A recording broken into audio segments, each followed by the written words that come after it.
La parole est à la défense. Merci, monsieur le juge. Mon client est un homme rongé par le remords. Il mérite une seconde chance. Une seconde chance.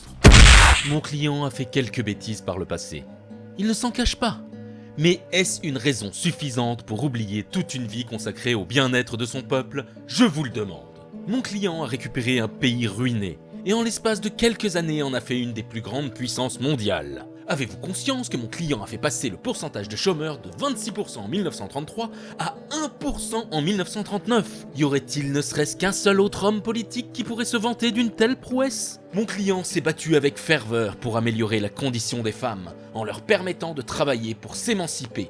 Dans le Reich, la part des femmes salariées est passée de 36% à 54% entre 1933 et 1944. Vous souvenez-vous que mon client est un pionnier de l'écologie et que dès 1933, il a promulgué d'importantes législations relatives aux droits des animaux et de la nature? Non, les gens ont tout oublié et ont préféré garder en tête les petites erreurs que mon client a pu commettre en fin de carrière.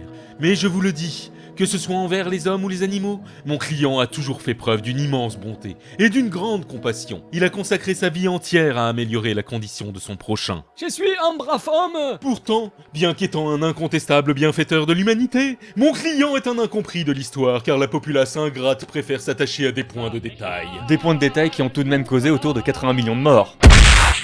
Et voilà, nous en revenons toujours au même point. On occulte toute une vie de bonté et d'altruisme pour se concentrer sur une erreur de parcours insignifiante.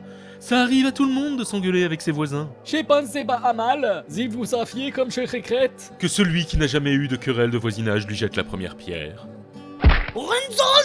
Qui c'est qui a invité le Suisse? Bon, peu importe. Pour vous convaincre définitivement de l'innocence de mon client, je fais appel au célèbre négationniste Vincent Renoir, dont le témoignage vous apportera la preuve ultime qui démystifiera une bonne fois pour toutes les mensonges éhontés qui nuit tellement à l'image de mon client. La version officielle de l'histoire n'est qu'une supercherie. On accuse ce grand homme d'avoir exterminé les juifs, pourtant il y a des tas de juifs vivant un peu partout dans le monde, alors qu'il ne reste plus de nazis nulle part. Donc d'après vous, qui s'est vraiment fait exterminer pendant la Seconde Guerre mondiale? Les juifs ou les nazis?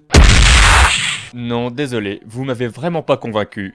Coupable. Ah, scheiße.